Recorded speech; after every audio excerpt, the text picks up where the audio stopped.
عبداللہ بن بریدہ رضی اللہ تعالیٰ عنہ حضور کے پاؤں کا حسن بیان کرتے کہتے ہیں کان رسول اللہ صلی اللہ علیہ وسلم احسن البشر قدما، کہتے ہیں جتنے سونے قدم میرے حضور کے تھے کسی کے نہیں تھے، جتنے سونے قدم میرے حضور کے تھے کسی کے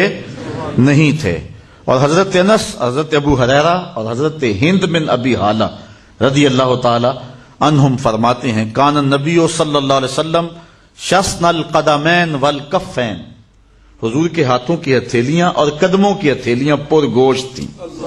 ایک صحابیہ ہیں حضرت میمونہ بنت کردم رضی اللہ تعالی عنہا، کہتے ہیں کہ میں اپنے والد کے ساتھ حضور کی خدمت میں حاضر ہوئی۔ جب ہم پہنچے حضور کے پاس تو آقا کریم اپنی ناکہ پہ، اپنی اونٹنی پہ تشریف فرما تھے، تو میرے والد نے آگے بڑھ کے حضور کے پاؤں پکڑ لیے۔ تو کہتی ہیں کہ میں نے حضور علیہ السلام کی مبارک انگلیوں کی زیارت کی۔ اب سنی حضرت میمونہ بنت کردم کے لفظ، کہتی ہیں فما نسیتو فیما نسیتو طول اصبع قدمہ السبابہ علی سائر اصابعہ،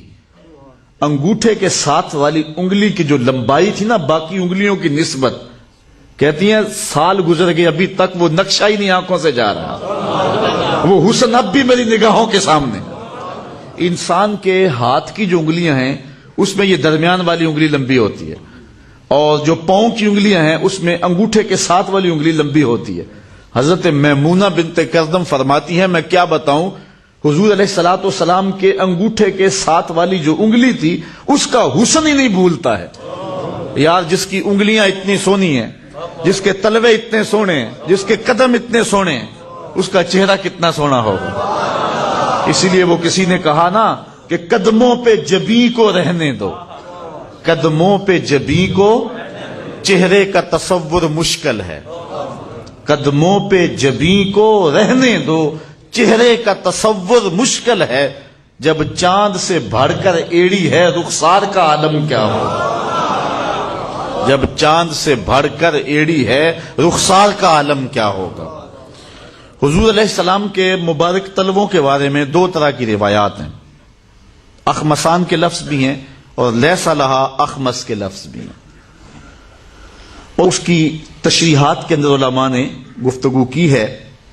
کہ اصل حضور علیہ السلام کبھی زور سے پاؤں رکھتے تو حضور کا پورا پاؤں جو ہے وہ زمین پہ لگتا، تو جنہوں نے اس نشان کو دیکھا انہوں نے کہا کہ حضور علیہ السلام کے مبارک تلوے برابر تھے۔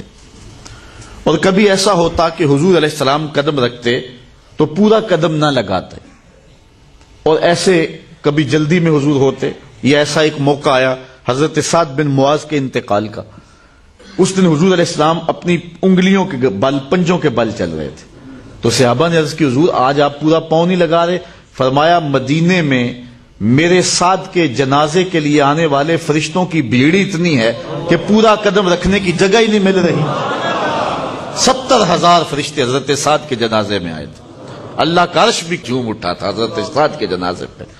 اللہ اکبر۔ تو حضور علیہ السلام اس طرح چل رہے تھے، تو کبھی حضور علیہ السلام پاؤں لگاتے اور کبھی پورا پاؤں جمتا۔ ویسے حضور کا طریقہ چلنے کا یہ تھا کہ پاؤں خوب جمتا تھا اور اس کا نشان جو ہے وہ زمین کے اوپر پڑ جاتا، بالخصوص اگر کوئی پتھر ہوتا اور آقا کریم علیہ السلام ننگے پاؤں ہوتے۔ تو حضرت ابو ہریرہ سے روایت ہے انہ صلی اللہ علیہ وسلم کان اذا مشى علی الصخر غاصت قدمہ فیہ،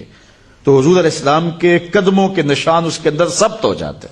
حضور علیہ السلام کے مبارک قدم کی تلیاں پر گوشت تھیں، اور آقا کریم جب زمین پر پاؤں لگاتے تو پورا قدم لگاتے۔ حضور نبی رحمت صلی اللہ علیہ وآلہ وسلم کے ایک صحابی حضرت ابو جحیفہ رضی اللہ تعالی عنہ فرماتے کانی انظر الی وبیس ساقیہ، میں حضور کی مبارک پنڈلیوں کی چمک اب بھی تصور میں دیکھ رہا ہوں۔ اعلی حضرت فرماتے ہیں ساق اصل قدم شاخ نخل کرم، حضور علیہ السلام کی پنڈلیاں کرم کے درخت کی شاخیں ہیں، ساق اصل قدم، قدم کی اصل، شاخ نخل کرم، شم راہ اصابت پہ لاکھوں سلام۔